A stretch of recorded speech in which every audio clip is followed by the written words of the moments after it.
Hey, I'm Mike, and this is part 2 of my Ghostbusters 3 movie updates and thoughts video. And yes, that is Dan Aykroyd and me in a photo together. Neat, huh? I met him a few days after doing part 1 at a signing of his new wines that he's marketing. Very good stuff, by the way. So yeah, I decided that a part 2 would be a good idea, seeing as how you've all been so awesome and leaving fantastic messages, and I'd like to respond to some of the mail before I give you some more updates.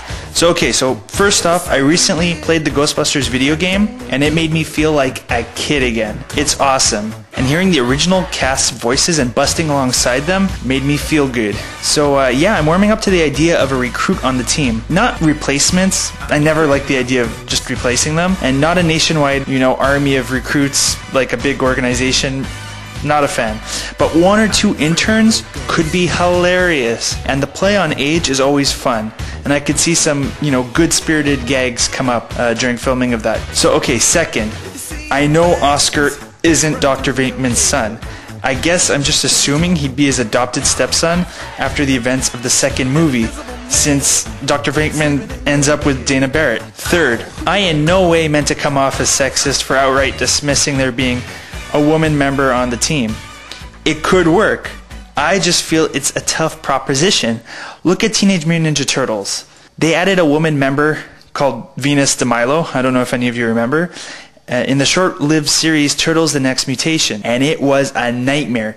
Even the makers of the show said it's not canon, it never happened, it never existed, leave me alone, it never happened. And look at one of my all-time favorites, Red Dwarf. I don't know who knows that show, but I'm a big fan of it, and they added Chloe Annette as a member to play the character Christine Kachansky, and the series literally died. The chemistry dissolved instantly and the jokes faded away. The series was based on a group of pathetic and disgusting space bums, and they added an overachieving supermodel into the mix. The chemistry was always forced in every scene, painfully. Luckily, in the new Red Dwarf Back to Earth movie that just came out this summer, they got rid of her entirely, and it regained some of its old feelings. So yes, it can be done, but the old let's just throw in a token hot chick isn't good enough. Okay, so yeah, now for the newest news on the film, since this is an update video.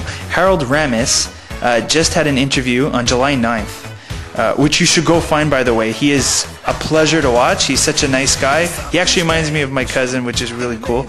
So I feel like, anyway, it doesn't matter, that's weird. Okay, so he was really wholesome to hear on the video, and he stated that he loves the low-tech fake pseudoscience of the original Ghostbusters movies. I would not like to make it super high-tech. He doesn't want the car flying and all that, He wants characters to come before the effects, which is awesome.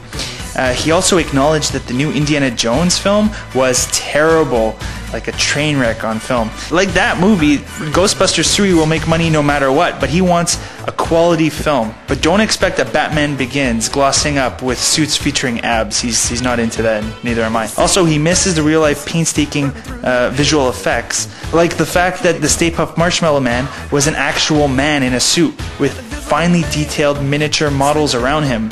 He finds CGI, it distances the audience. Like when you watch trailers, all of them blend together, you never really get totally hooked. It's the same thing, it doesn't feel totally real. So hearing that, I feel totally relieved. CGI is good if used properly. And by the way, I'm not a hater. My brother is a CGI programmer. I just want a nice mix. I want the guy in the whatever suit along with the CGI. So yeah, thanks for watching, and please post your comments, rate and subscribe. Thanks guys.